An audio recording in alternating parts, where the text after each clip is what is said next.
Welcome to the Cleveland Rock Shop and our monthly event, the 2x4 Songwriter Showcase and our Professional Development Workshop. Thanks everybody for being here. This is an event that's put on monthly by Cleveland Rock's Past, Present, and Future. You can check us out online at clevelandrocksppf.org and check out our event calendar. And if you haven't signed up for our mailing list, please sign up for our mailing list. We send out a newsletter regularly about what's going on with Cleveland music, as well as what we're doing. There's a couple cool monthly events we put on, including this one. This is on the third Monday of every month. Next month, we are moving it to the second Monday right here, September 14th. There'll be 4 more artists performing 2 songs apiece live in this intimate space, so come on out. And first Friday in September and the first Friday of every month, we do Waterloo Makes Music up and down the street. And on this street, we have a lot of art galleries, and they're having a open house that night and showing new works. So there's this art walk going on up and down Waterloo called Walk All Over Waterloo, and we're doing Waterloo Makes Music, a free concert, usually with 2 artists, all local, all original around the neighborhood, inside, outside. Our next show will be outside at the Tower Stage at the corner of East 156 and Waterloo, right down the street. Come join us. That will be the first Friday in September. And again, our events calendar is on clevelandrocksppf.org. And if you're here in the space, we have sign up for a mailing list. And if you're online, just go to clevelandrocksppf.org and click to join our mailing list and find out about what cool music events are going on in Cleveland. Thank you all for being here. If you're out there watching or you're in here and you want to play the 2x4 in the future, we are always taking submissions, applications. Just reach out to us. We're always looking for new original songwriters from our region to come perform here. I'm ready and excited to get to the stage. Elijah Bisbee of Terra Songwriting. Everybody give it up for Elijah. Elijah Bisbee of Terra Songwriting. Thank you.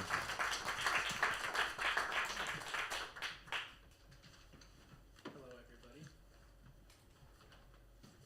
everybody. Is it awkward if I sit? Is this okay? You guys don't care. That's cool. No. Thanks, David, and thanks for having me. Cindy, thanks for having me. When I first talked to them about what to talk about tonight, so many things went through my mind. If you know me even a tiny bit, you know that I like to talk, and you know that I like to talk about songwriting. So give me a mic and tell me to do that, and 6 hours will blow by. Don't worry, it won't be 6 hours tonight. But I do want to talk about why writing more matters. Just to pose a quick question, kind of straight out of the gate. Who has a song that they started writing a year ago and it's still sitting on the shelf somewhere? I'm including my hand in that. Who has written a song in the last week? Okay. What does that gap look like to everybody? It's not this is a real question, not like a sit quietly and think about it. Like what do you think creates that gap? Time. Thanks, Nate. Some songs just involve different processes. I mean, there's songs that you write very quickly and it's a moment and it's an idea and you follow through on it. And there's other things, I mean, sometimes it's an idea of, I would like it to write a song that does such and such and such and such, and it takes a while to get all those sorts of things together. Sure. I'll repeat just for the sake of the stream, and I'll paraphrase. Stop me if I say anything wrong. Every song kind of requires its own process. Sometimes it's this quick, I have this thing to say, it's really clear, and other times it takes a while for that to kind of blossom out in a way, to find each one of those pieces and how they all work together. I love that, and I think that's true. That doesn't stop us from writing a lot, but it does keep mental space if you have, those songs going. So why writing more matters. We'll spend some time talking about this, not just me from the seat, but I want to hear from all of you, of course. And I think, my experience with hosting songwriting retreats and online songwriting groups, and certainly being a songwriter myself, something that I've found to be very true for many people is that we're constantly asking, like, what is my voice? Has anyone ever asked themselves that question? If not, it's a very lonely stage. And anecdotally for myself, and also, bearing witness to a lot of other people, what seems to be true is that you can only discover that voice with a high volume of writing. If you've written 3 songs, chances are you probably are still looking for your voice. So why write more? To help find your voice. And I think something that really supplements that is this idea of writing consistently and constantly. Again, I'm going to harken back to Terra songwriting a lot, just because that's my world. But what I've seen in myself and in others is that writing so consistently really lowers the stakes. And what I mean by that is, I'll actually pose another question that's similar to the first one, but it's not going to be a raise your hand. Sorry, I'm figuring this out real time. Is that cool? I have these notes, and it's like, whatever. You give a creative person notes, and then you're like, what was I thinking? No, there's this idea of like songs being precious. I'm sure you've heard it in that exact phrasing, or maybe something else. But I guess my question would be, is that good or is that bad? Keep the simplest version of the question. I heard somebody say bad. Do you want to elaborate? Because it prevents you from experimenting and trying different things if you're just confined to that one moment in time, if you will. So you kind of get a little too laser focused on one. Narrow. Yeah. What else? Anybody think it's good? Oh, well, I was just gonna say it's bad in the sense that if you're like, oh my God, this is my great song, and I can't blow it, like, so you don't take that next step because, like, it's not perfect. Right. Right. I mean, I have found a lot of times if you are forced to do something very quickly, it gets done and it's pretty good. But if you have all the time in the world, it never gets done, and it's really not that much better. Sure. Yeah, there's. I'm sure a lot of people have heard this, so I'll be quick about it. But there's I'll call it a story, even though there is a lot of truth to it, of an art teacher in college separating their group at the beginning of the semester into 2 different cohorts. One would be graded, it's a pottery class. One would be graded on the weight, like the sheer amount that they create. Could be 100 pieces, it could be 80 pieces, but it's like, how much does it weigh? And then the other cohort is, you're graded on 1 piece, and you're graded on the nuance, the perfection of it, and all of these things. And as the story goes, at the end of the semester, the group that was judged by volume, by quantity, by weight, actually presented better work because they could iterate, they could learn, they could not hold something so preciously that they're so zeroed into it. They could learn and they could keep going. And I think that is a danger of holding something too preciously. But I find, maybe you guys will disagree, but I find it to be slightly unfair to tell songwriters, don't hold your songs too preciously. Because we're also told to, like, bare our soul, because that is what is going to resonate with people the most, is when we tell the truth and when we, are vulnerable. So we're like, I don't know if you guys feel this juxtaposition at all. I'd love to hear. We're told to not hold it preciously, but then we're told, bear your crap because that's what people resonate with. Like, has anyone ever thought of that? Let me hear more about what you think about that. Colleen.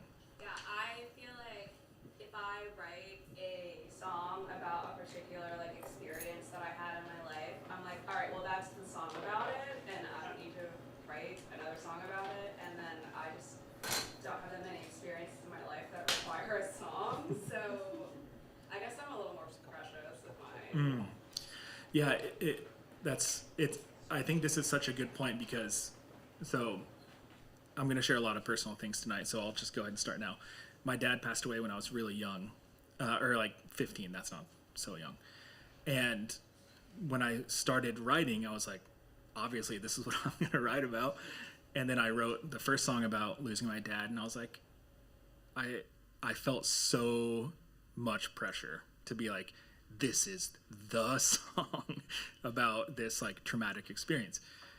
And then, fast forward 10 years, I was like still writing or still feeling drawn to use that emotion. And I think that's the switch, right? It's like switching from autobiographical to like utilizing the energy and utilizing the emotion and utilizing that experience to inform a story, but it's not about that thing.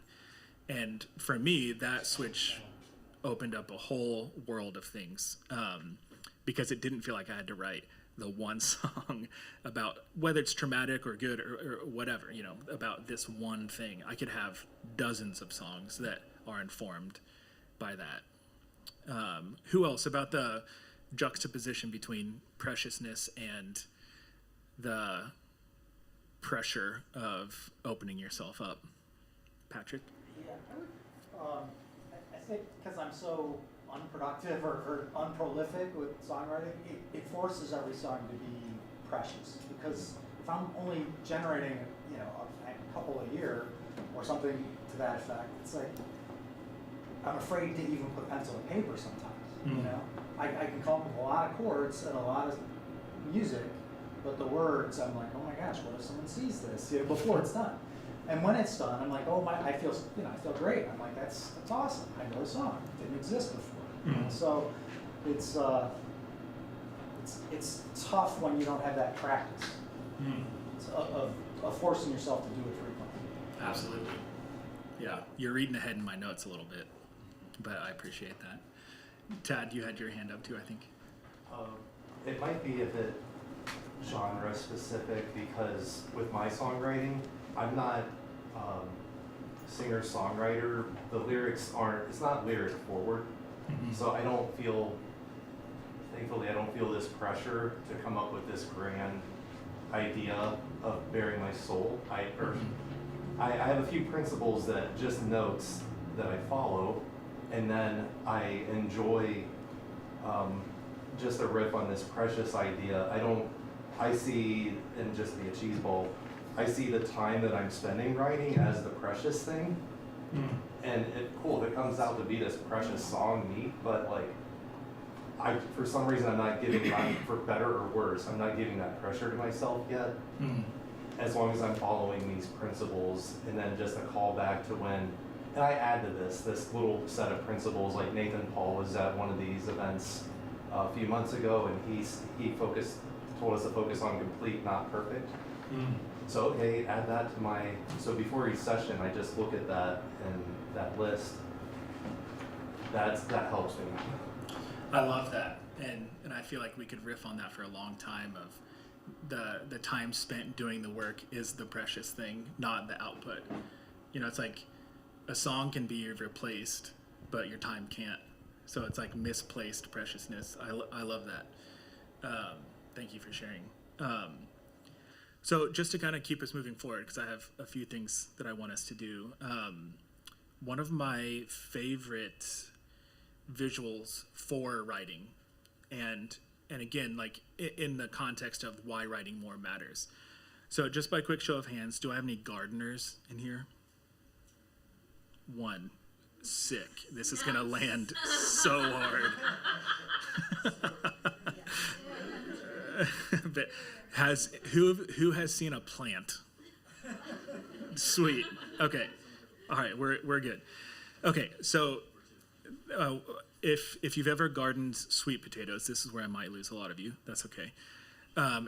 With sweet potatoes, you see leaves on top of the soil, but you don't there's not a little sweet potato poking out of the ground being like, hey. You have to go digging for it. So when it comes time to harvest, you see the evidence, right? You see the leaves on top of the soil, but you have to get your hand in the dirt. Sometimes pull up a huge thing and nothing. It's dirt, right? And you move it to the side and you're like, whatever. Sometimes you do that 5 times and you're like, I think I planted sweet potatoes here.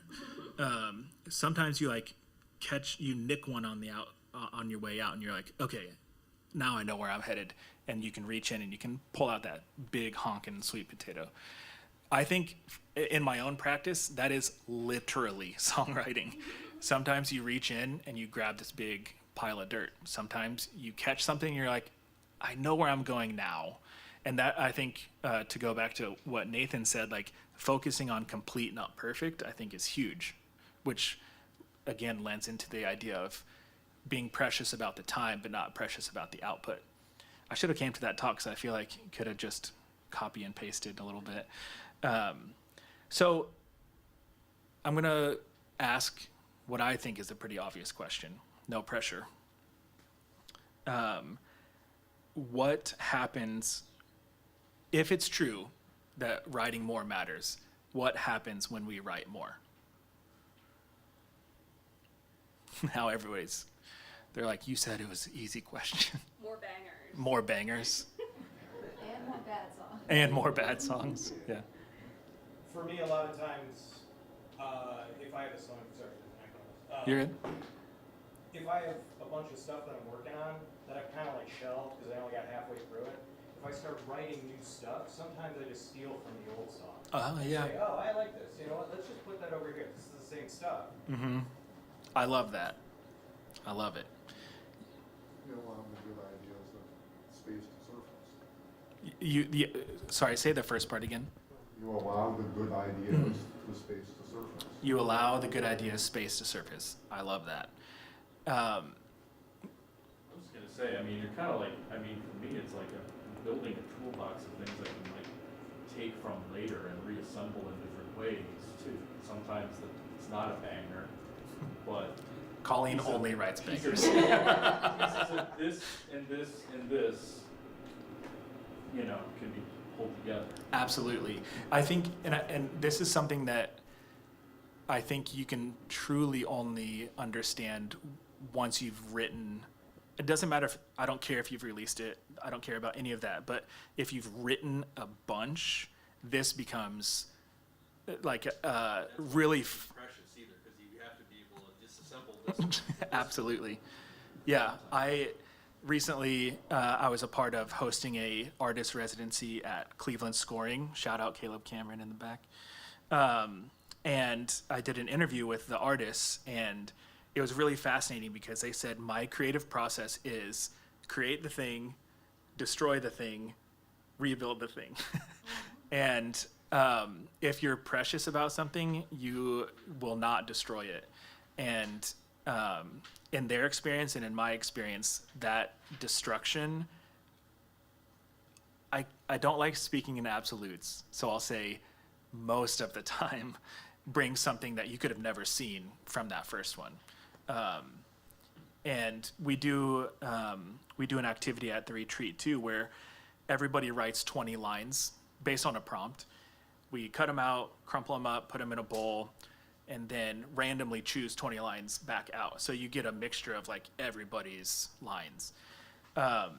And then the prompt from there is to say okay, go use those to build a song. So you're more of a arranger and editor than a lyric writer, but it really unlocks something in people's minds of oh, I, one, don't have to care so much about what these lyrics are saying, and two, I'm really off the hook in finding the most clever way of saying something, or being, I get in my own way of trying to be clever. I'm trying to be better about that.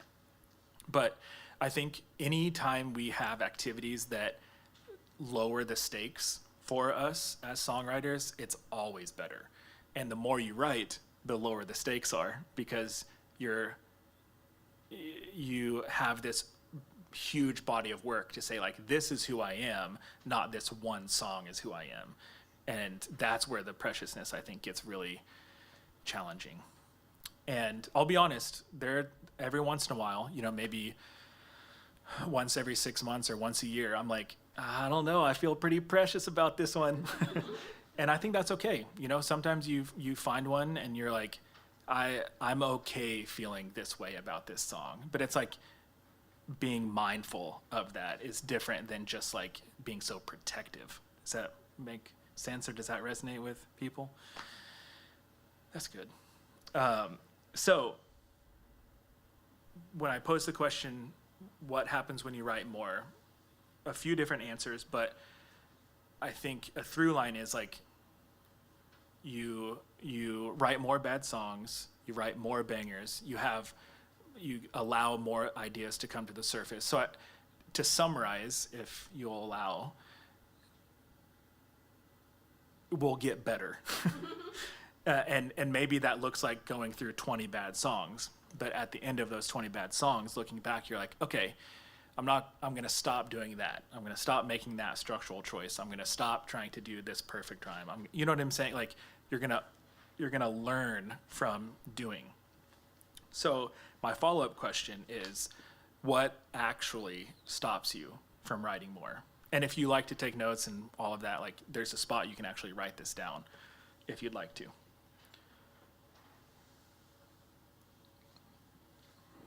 So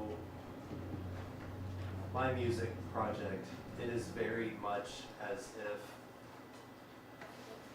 I have a day job, I'm happy with my day job. Like, I'm okay with, this is not a means of trying to get an income replacement or anything like that. This is, some people like to train for 5Ks and run 5Ks to be healthy.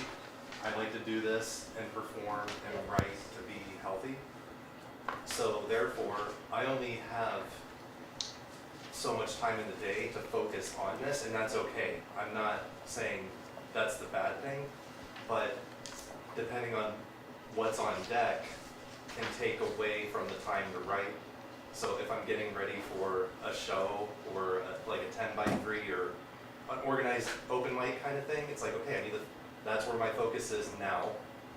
I have to put the songwriting to the side, and I don't want to squeeze in just 10 minutes or 5 minutes for it. It's just, I want to be prepared and rehearsed for the show coming up. So that's what gets in my way, but I don't see it as negative. Sure. Yeah, and I'm glad you said that, because this is not meant to be a leading question. Like, what actually stops you? Nothing. Go right. Like, that's not my point at all. So maybe that's why you might feel afraid to answer, because that's maybe how it came across. But truly, like, what are the things that actually stop us from writing more?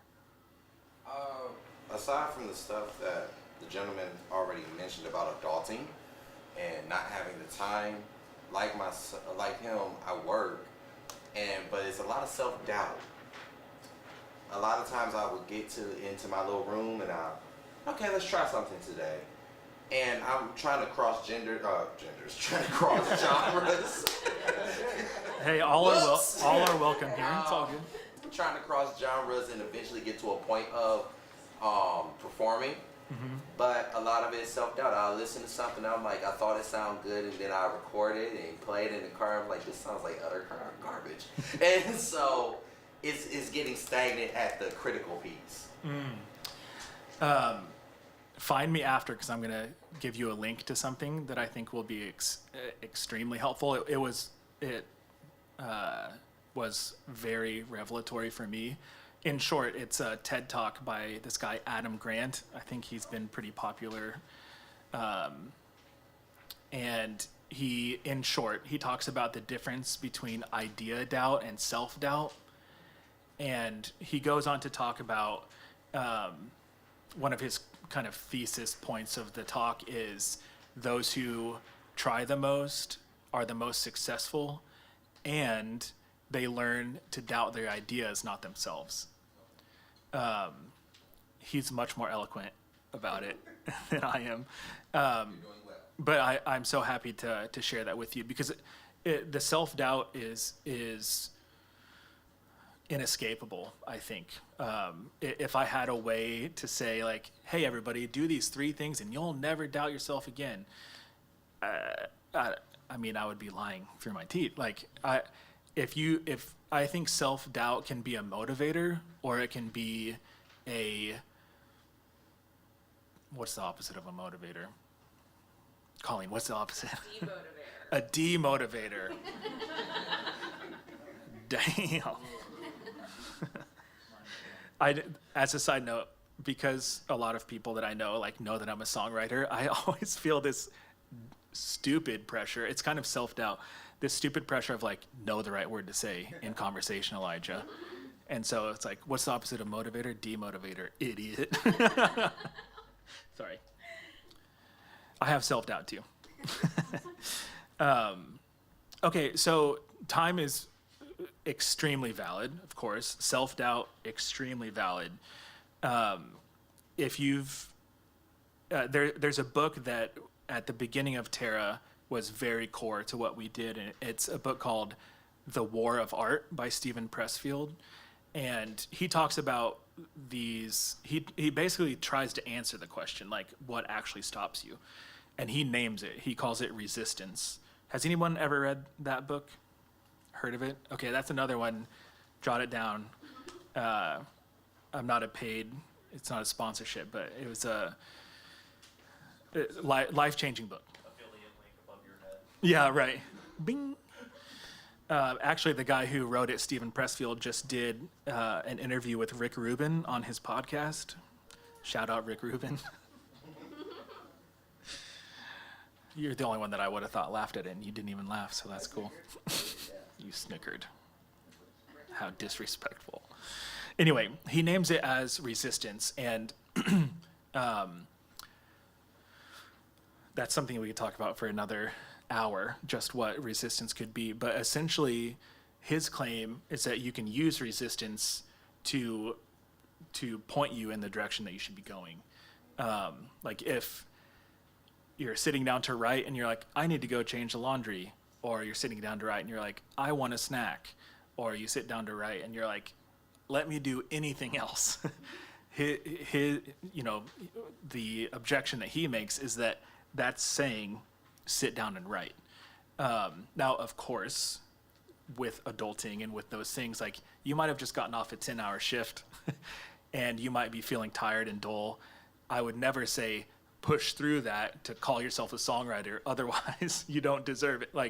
Take care of your body, take care of yourself. But when you are there ready to work, notice what's happening in your body. And sometimes that loses people, and that's fine. But I think we can all recognize when we're feeling dull, bleak, tired, uninterested. And conversely, we can all feel when we're tingly, and you're writing as fast as you can because you finally feel like you know what you're supposed to be saying.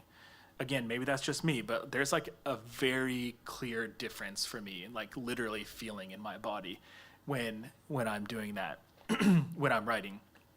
And the hardest part of the practice is when you're feeling dull, when you're feeling like trash, and every other expletive that I'm trying not to say right now, is being I want to show up to do this because I want to prove to myself that I can. I want to practice my discipline, and it's okay if what I write stinks because I might just be pulling up a handful of dirt, but I know what my ultimate goal is.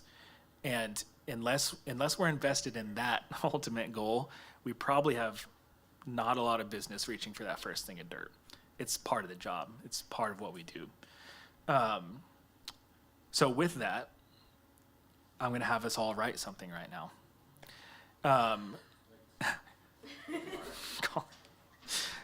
So in true Terra form, because a lot of things that we do through Terra songwriting are prompt-based. So can you all, maybe not at the same time, but I'd like to get 6 prompts. You can shout it out. And a prompt could be anything. It could be a car driving by. It could be MSB. It could be fan. It could be anything. Literally, there's no wrong answers, but I want 5 or 6 of them.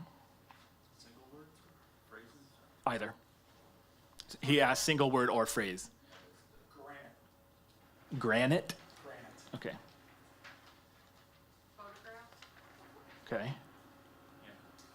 Handcuffs. Love it. That's 3. Let's get some more.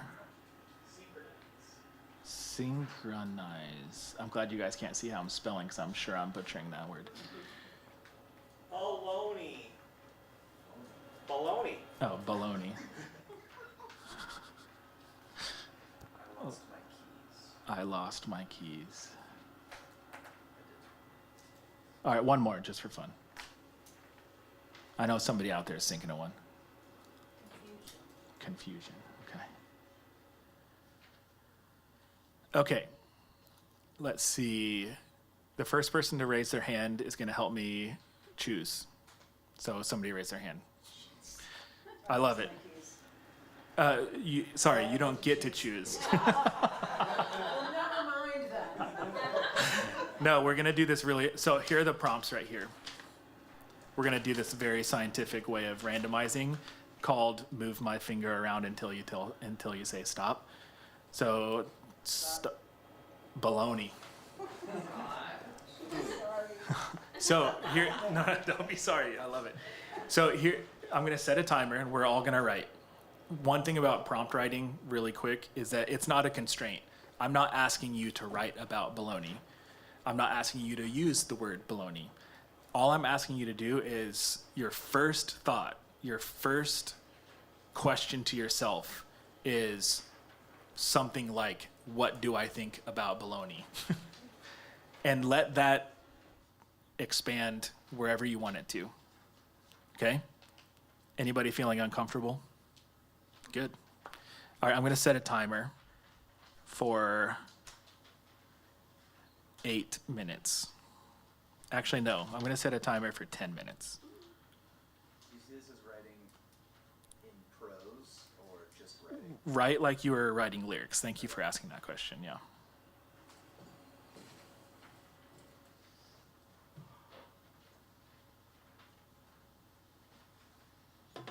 Oh, and if you didn't get one of the handouts, I think there's maybe a couple more. There's a space on there that you can write too. Or if you need a sheet of paper, I can give you one.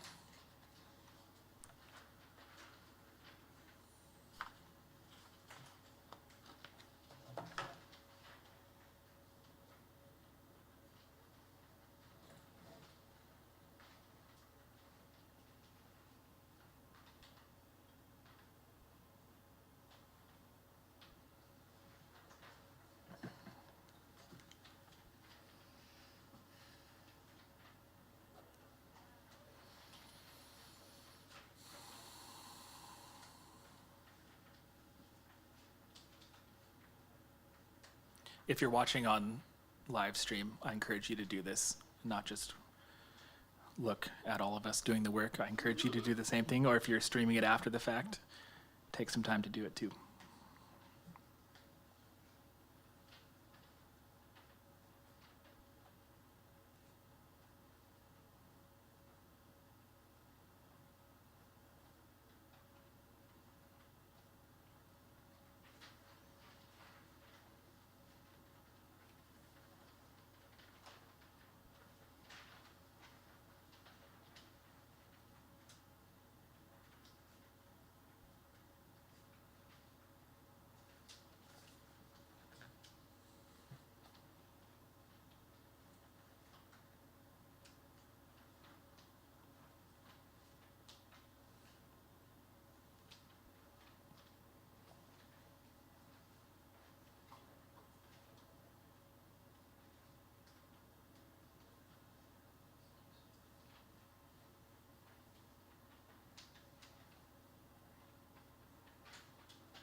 just over halfway through for the timekeepers out there.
Just under a minute.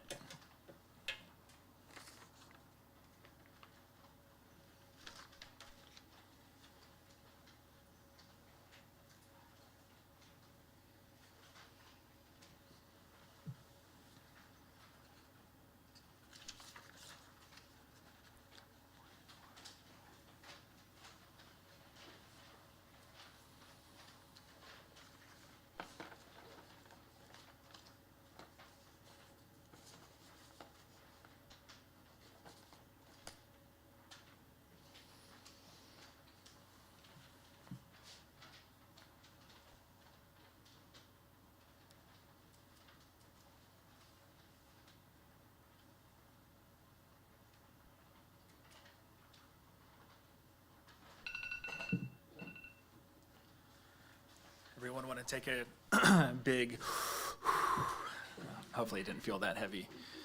I'd love to hear if anybody would like to share a line or two or the whole thing. I'll share what I wrote, or at least a piece of it. as a reminder, the prompt was baloney. Thank you, David. And remember, it's just a song. Like, there's no expectations here. I'm about to read you something that I would normally rather not, but for the sake of giving you all permission, I'm happy to do it. Okay, summer sun setting, empty lunchbox. I was feeling petty, no love lost. Golden hour chase, garden of desire. Find a new place, build a new empire. Don't talk to me, I'm going home. Don't talk to me, I'm on my own. White picket fences holding distruths, no cash advances, no worried proof. Don't talk to me, I'm going home. Don't talk to me, I'm on my own. I've carried you as far as I can, burn the witch, but understand. You're better off stranded, you're better undermanned. Just a song, a bunch of random words, okay? Would anybody like to share a line or two, or the whole thing? Yeah. I don't know why I went to Vienna. Love it. Sausage. Yeah, Sausages, yeah, yeah. exactly. There's them on the street, selling sausages on the street. So vendors hawking their wares across the hot cobblestones in the Vienna heat. I catch your stare, our eyes meet. Duck into a cafe, finding shade from the street, and watch people rush by as the skies open up and the rain falls, we fall. Love it.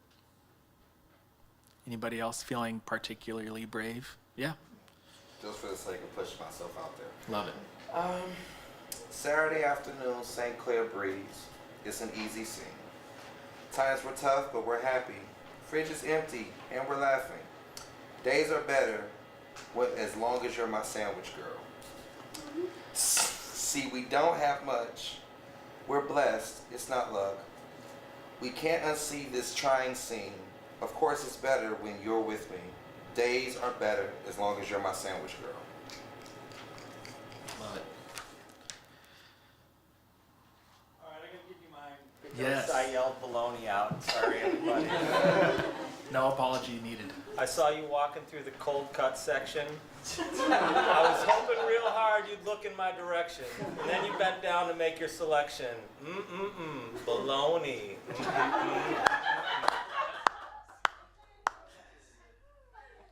You all couldn't tell, but full eye contact the whole time. I wrote that a week ago. We talked about this. No, it was full eye contact. He had it memorized. It was there. I love it. So thank you for sharing it. For the sake of time, I have a few more questions. I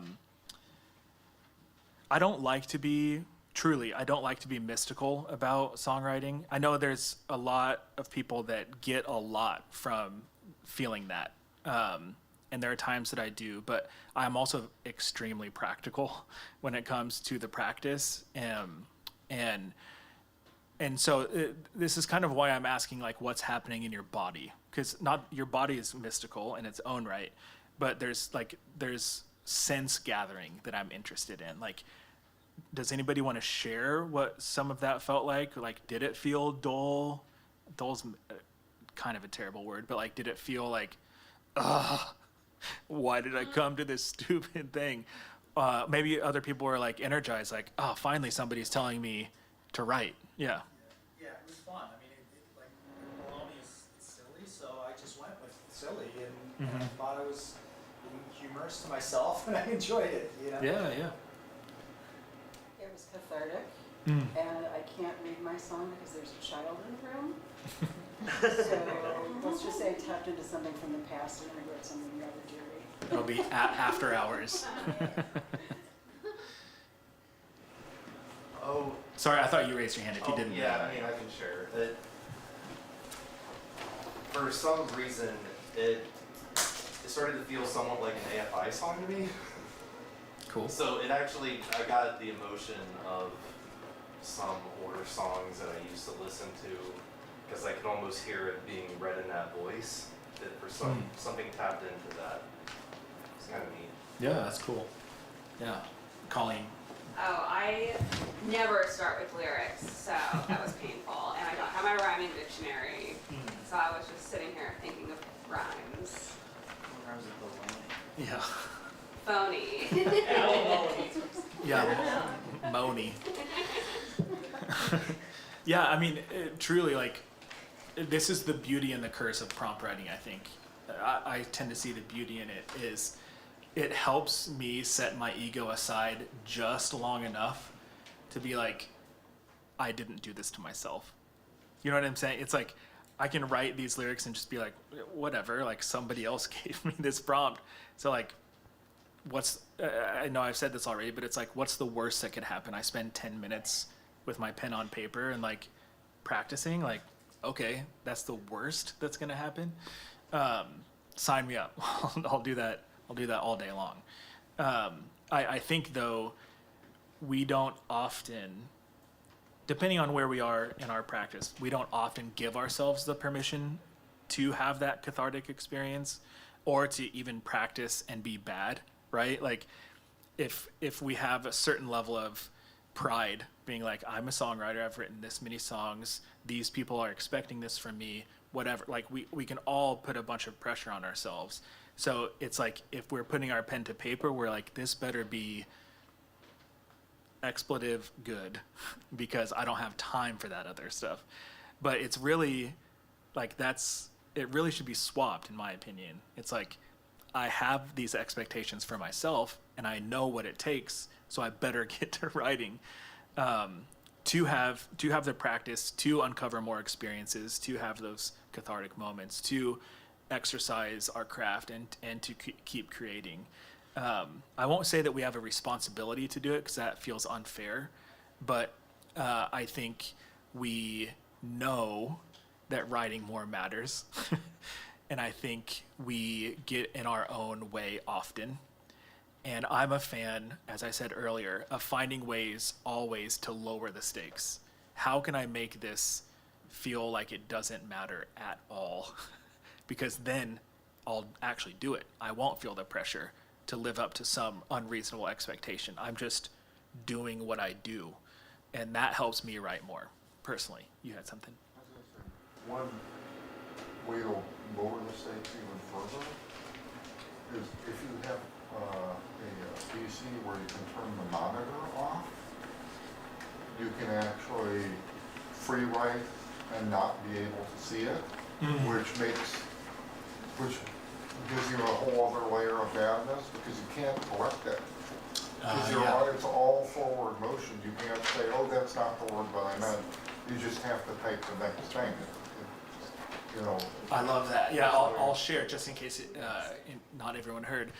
Like if you're writing on your computer, or even if you're writing on your notebook, like covering what you've just done. So if you're on a computer, just turn off the monitor. If you're writing on a sheet of paper, just constantly be moving the sheet of paper down so that you can't, like, I'm very guilty of this where I'll be like writing a line and looking up and like editing a different line than I'm writing because I'm like not focused, right? Like I'm not just going for it. I'm trying to hold too much in my mind at the same time. I love conversations like this, and I really appreciate you all being a part of it. And I think something that has become pivotal for me is understanding that this practice doesn't need to be done alone. And in fact, it probably ought not be done alone. There's times for isolation, there's times for solitude, absolutely. But a little bit of accountability goes a long way. That's literally why I started Terra Songwriting, why I started doing retreats, online songwriting groups. Not to build this masterclass of things or not to be like, come learn songwriting from me. It's like, I don't want that pressure. But what I do want is to see people and be a part of a group of people all trying for the same thing. Because I know, like the last 10 minutes is a perfect example. I'm not going to be the one that doesn't do it. Like, I know everyone else in the room's doing it. It's like, okay, I'm going to do it then. It's the same thing with like online songwriting groups. I'm not going to be the one who doesn't submit a song this week. And a songwriting retreat, we have we do like speed writing sessions where you have an hour to write a song. I'm not going to be the one that doesn't work on it for an hour. It's like that little bit of accountability goes a long way. This is not meant to be a sales pitch for Terra, but if you're looking for some of that structure, happy to talk to you about it. At the very least, though, in the last few minutes that we have a room full of people who chose to be here tonight to talk about why writing more matters. My challenge to you, there, I think on the handout, there's a little section that there's like a little, what's the word? I don't want to use the word promise. You can a commitment to say like, I'll write this many songs by this date. I encourage you to make that commitment, and I encourage you to find somebody in this room who has the same commitment and share your phone numbers with each other to have that tiniest bit of accountability. Because you never know, you might see them tonight and you'll get their phone number and you'll be like, they're never gonna text me. And then like the day will come that you said that you're gonna write those songs, and that text will come. You'll be like, shoot. But that, again, like that little bit of like that smallest little commitment is what will sustain you through getting the work done, sifting through the dirt, understanding that it's just a single song. What's the worst that could happen? We spend time with our craft. That's the worst. It's the worst that could happen, right? So I know we can be tired. I know we have resistance, both self-imposed and both self-imposed and from the external world. I get it, of course. We have to be realistic about it. But if we introduce ways that force us to be consistent with a little bit of accountability, I think that's where the magic happens, personally. So we have about 5 minutes, and we're going to be switching the stage for the 2x4. But in that 5 minutes, please spend a few minutes, find somebody that is also making a commitment. I feel like I'm at church being like, find your, oh, that makes me feel a certain way. Find somebody and make that connection, and I promise you'll be better for it. Thank you so much for listening. I'm sweaty. I know.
Welcome back to the Cleveland Rock Shop, everyone. We're about to have the 2x4. Yay! The 2x4 is a monthly songwriter showcase put on by Cleveland Rock's Past, Present, and Future. You can learn more about Cleveland Rock's Past, Present, and Future at www.clevelandrocksppf.org. The 2x4 is 2 songs by 4 artists, all local, all original, every month. And now we're doing it more than just once a month here on the 3rd Monday of the month.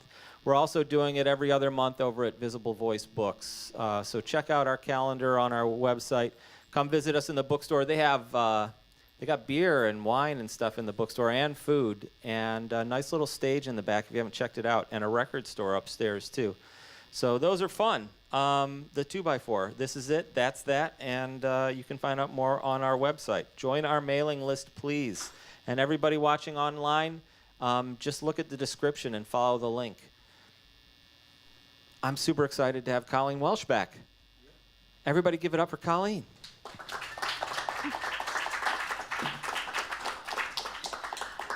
Hi, my name's Colleen Welsch. I'm a singer-songwriter and producer here in Cleveland, and I am going to do 2 songs that I wrote at Terra songwriting retreats. Not that this is an advertisement, but just like so you know, for context. This first one is called Grandma's Pool.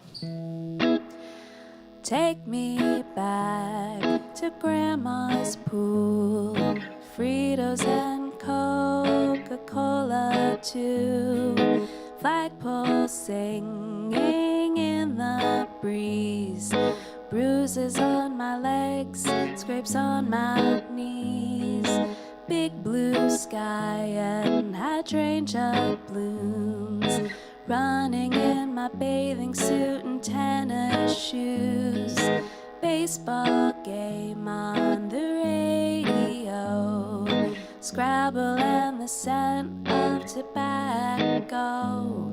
I don't drive past your house no more, 'cause someone else lives there now. I wish I could go knock on the door and see you again somehow.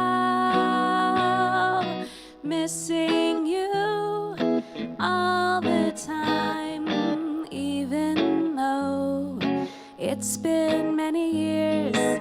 Missing you all the time, even though it's been many years.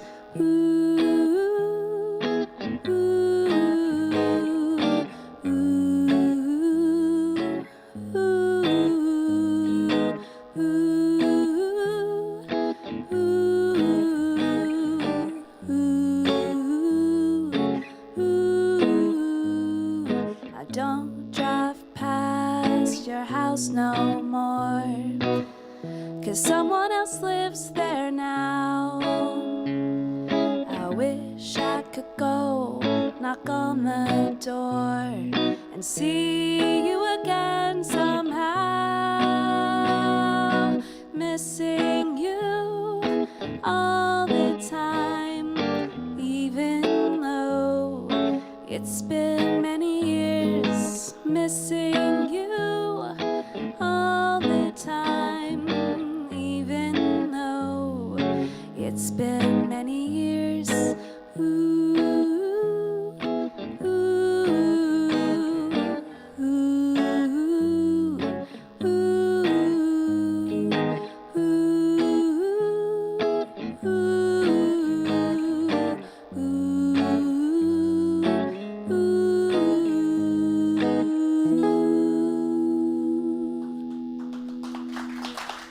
Thank you.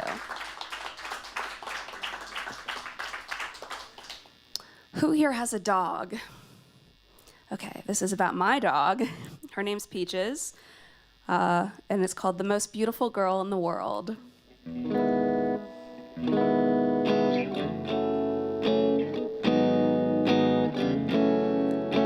Little girl, do you hear the owl in the tree? I hear a mare, but I can't catch a glimpse of his wing. Do you see the bunnies in the yard to see the moon among the stars, to even know that we are best friends forever. You are the most beautiful girl in the world to me. You are the best girl in the world, and maybe our time together is short, but I'll always love you 'cause you're my little girl.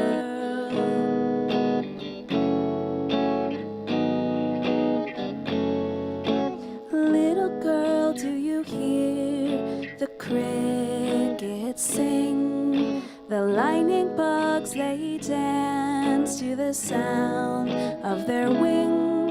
The flowers sigh and stretch their leaves. You rest your head upon my knee. Oh, little girl, don't leave me. You're my friend forever. You are the most beautiful girl in the world to me. You are the best girl in the world, and maybe our time together is short, but I'll always love you 'cause you're my little girl.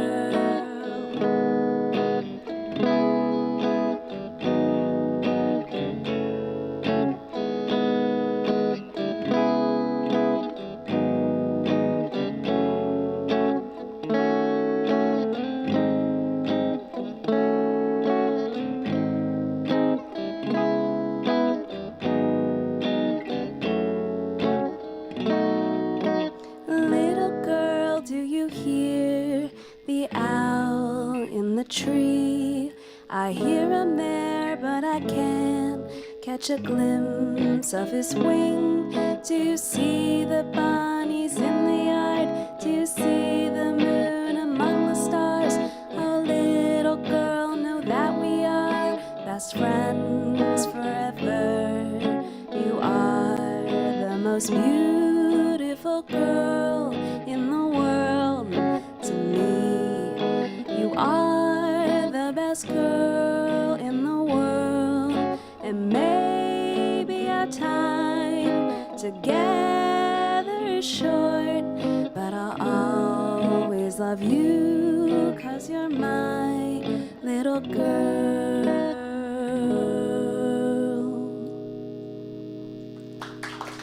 Thank you so much. Thanks. My name's Colleen Welsch. That's COLLEENWELSCH. You can find me on the internet. Okay, bye.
I'm Emily Lindberg, and I'm a librarian.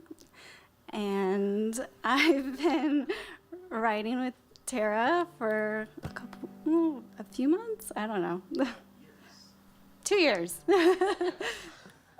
So in true Terra fashion, there will be no preamble. But I will tell you that this song was written from the prompt of Patches, I believe, this past March, maybe. All right, so here we go.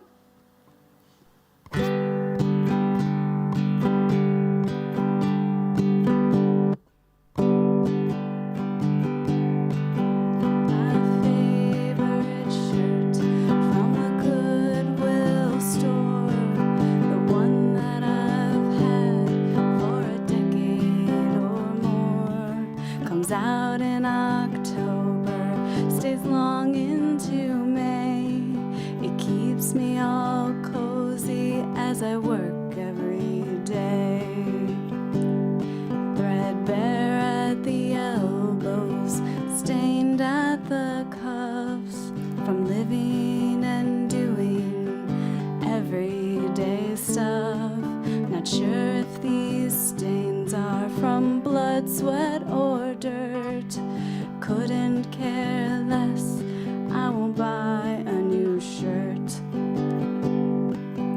Use it up, wear it out, make it do or do without. My favorite chair where I wrote this song was left on the curb, but not for long. Destined for landfill, just didn't feel right. So I loaded it up on my cargo bike. Some cat thought that chair was a scratching post. It puked on the seat, it was definitely gross. I washed it up good, got my sewing kit. There's not much that soap and thread can't fix. Use it up, wear it out, make it do or do without.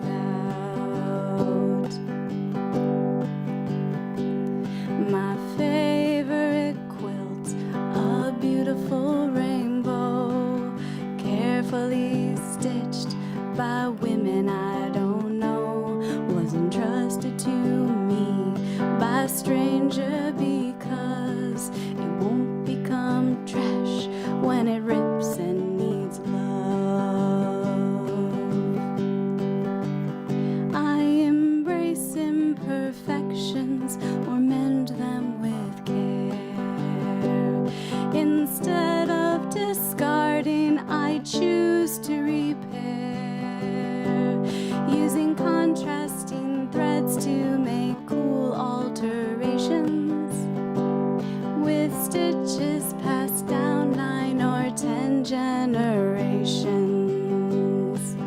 Use it up, wear it out, make it do or do without. Use it up, wear it out, make it do or do without.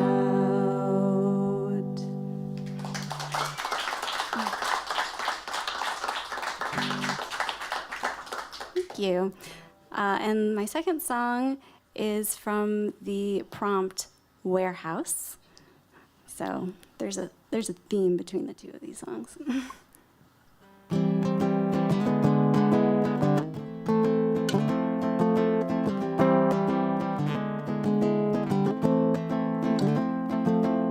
Go ahead and click buy now, a magic button that somehow tells me where to find the bin to extract your item bought on a whim. In this warehouse where I'll find merchandise of every kind, where smiling boxes speed along a conveyor belt that sings a song loudly in a constant roar that echoes off this concrete floor. I'll tell you where your money's gone, you gave it all to Amazon.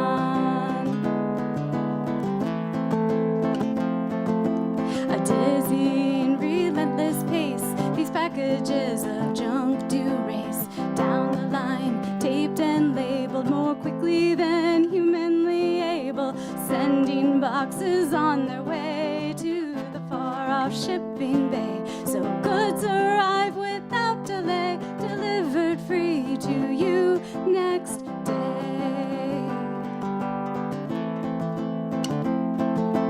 I'll tell you where your money's gone, you gave it all to Amazon. A workplace lacking decency, its sole focus efficiency, should let the robots and the drones lift and toil on their own. They don't need food or bathroom breaks, no parking space, they're never late. It's more humane to automate, a fact I dare you to debate.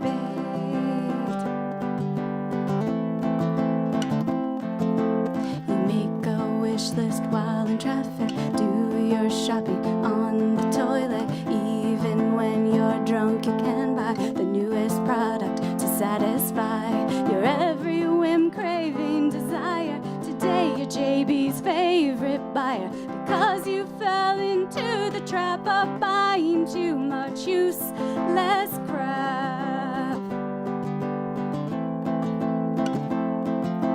I'll tell you where your money's gone, you gave it all to Amazon. I'll tell you where we all went wrong, we gave control to Amazon.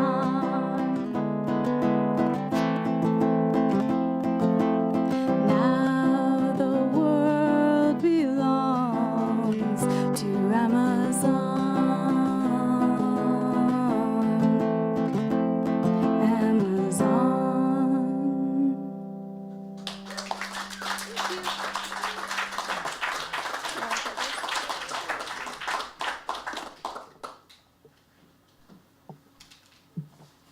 We call Emily the punk rock librarian.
Hello, everybody. Elijah Bisbee again. I'm gonna sing a couple sad tunes for you. Hope that's okay.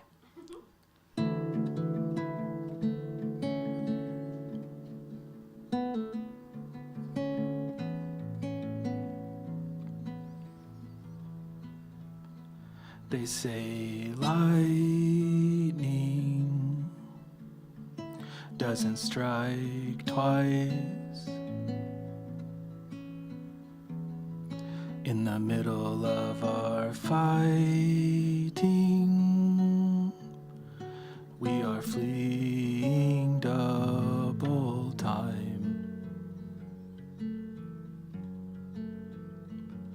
And the river broke in all the wrong places, cut between the dreams and our reality. The current rages to separate us. Can we?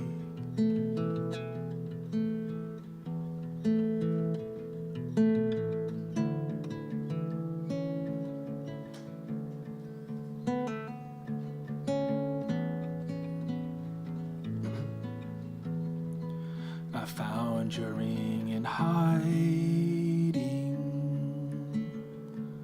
underwriting.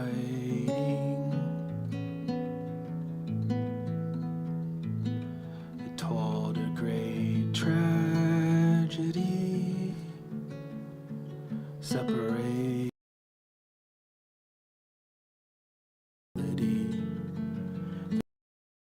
Ages to separate us. Can we?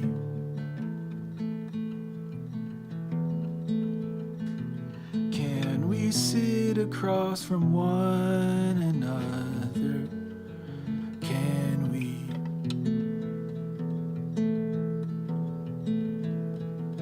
Can we really say that it is over? Can we?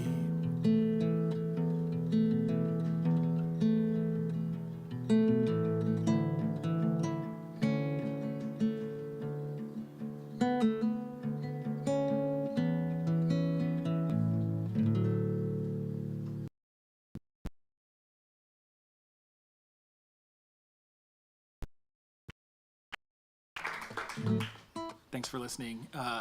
Thank you, Emily, for saying no preamble. So it's something very core to Terra is that we don't apologize for what we've created, and we don't pre-apologize for what we're going to share. So thank you for sticking to that.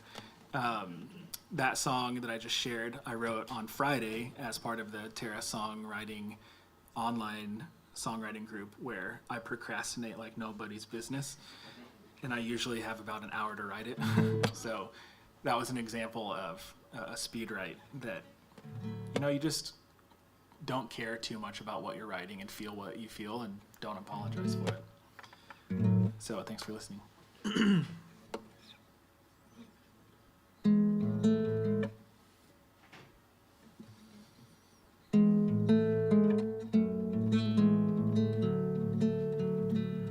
I've been trying to take it slow. Bottle hands have taken hold to carry you in the arms of youth. You're the first and I'm the last. On the shoulders from the past, then miles away, I heard you say, it's getting brighter, uncoiling. Say you're with me. I'm not a fighter, if anything. I'm waiting for spring.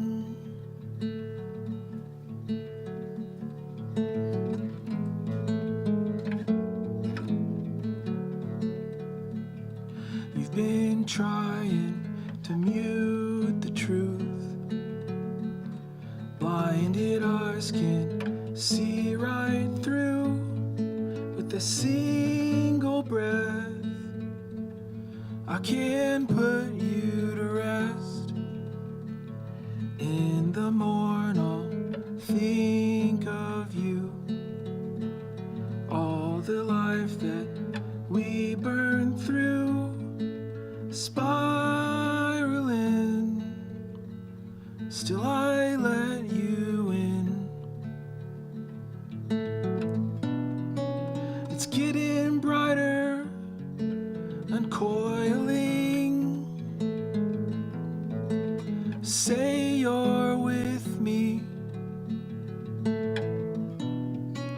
I'm not a fighter, if anything. I'm waiting for spring. If anything, I'm waiting for spring.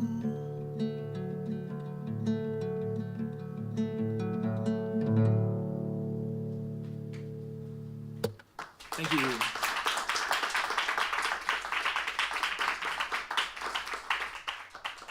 Thank you all. You can find me at terrasongwriting.com or Elijah Bisbee on Instagram, Spotify, Tidal, whatever. Thank you. Nate Saggio is up next.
Hello, everyone. I am Nate Saggio. I'm going to play you two songs, one of which I wrote for a Terra retreat. It was like before, but whatever. And that's this first one, and it's called Everest.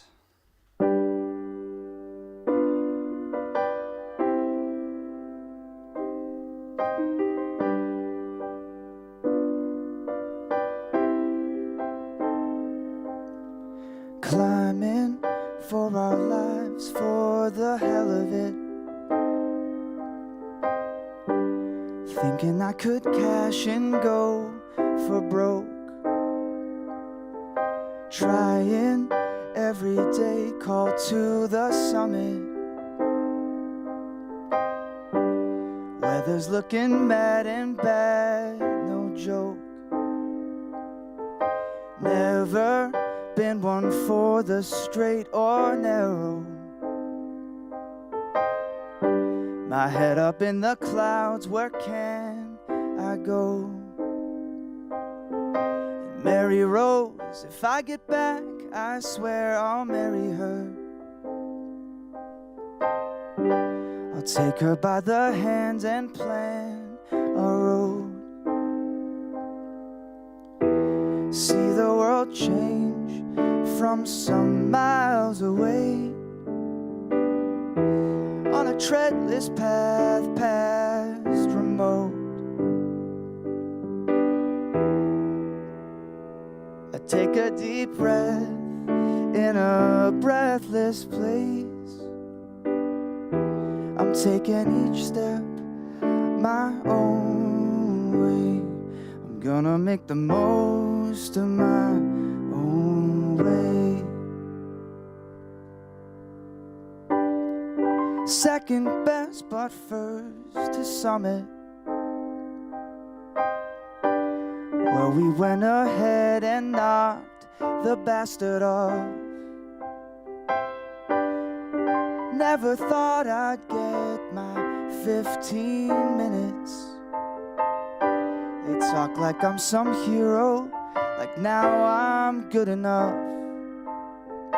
And everything I thought I ever wanted. My baby, she's the highest mountaintop. I see the world change from some miles away, on a treadless path past remote. I take a deep breath in a breathless place. I'm taking it slow with each step I take. I'm gonna make the most of my own. If I make it home, I'm gonna marry her.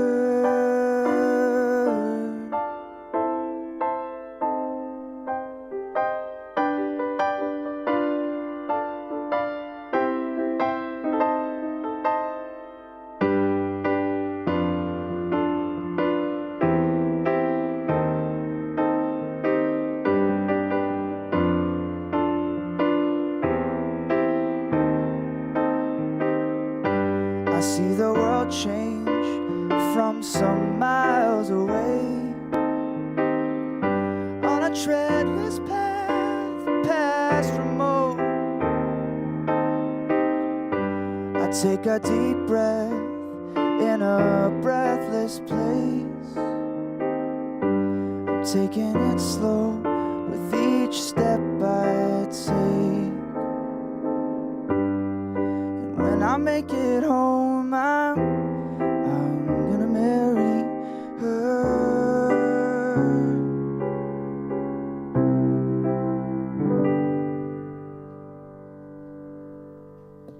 Thank you. This next one is called Blame. It's louder, sorry.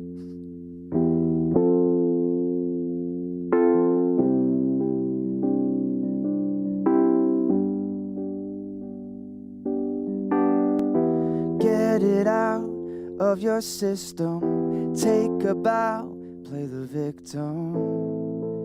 You rinse and repeat like a cliche. Build a bridge, then you burn it. Call a judge and get your verdict. You're in and you're out, now you're back in again. There's always something or someone to blame. You pick your poison and drink it anyway.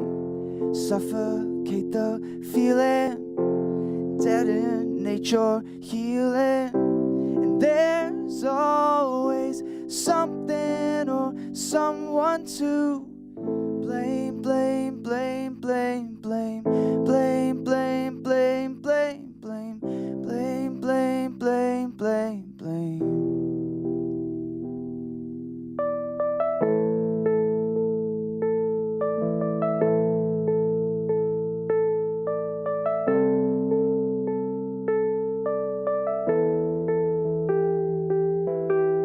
Hold a mirror, point a finger, ruminate and let it linger. If only you saw how we see you. Is it all that you dreamt of? Would you tell me any different? You're in and you're out, now you're back here again. There's always something or someone to blame. You pick your poison and drink it anyway. Suffocate the feeling and detonate your healing. There's always something or someone to blame, blame, blame, blame, blame, blame, blame, blame, blame, blame, blame, blame, blame, blame, blame.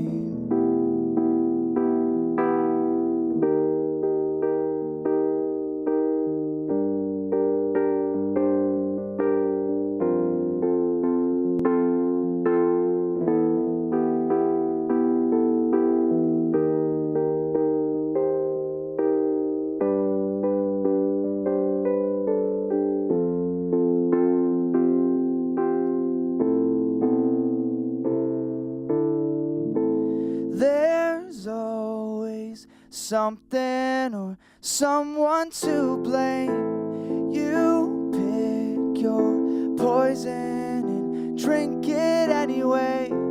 Suffocate the feeling and detonate your healing. And there's always something or someone to blame, blame, blame, blame, blame.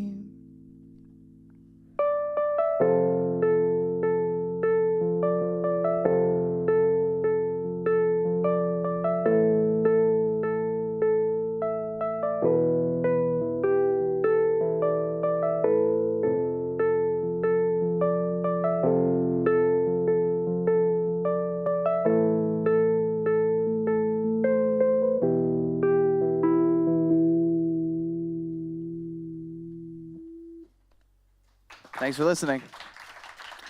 Oh, and one last thing. This is a Terra ad for sure from me. Sign up, do a retreat, do a writing group, talk to Elijah. There you go. You can find me on Instagram at InstaSagg, S-A-G-G. It's my last name is Saggio. I guess I said that. And that's pretty much it. And Spotify and I guess those two, but yeah. Thank you.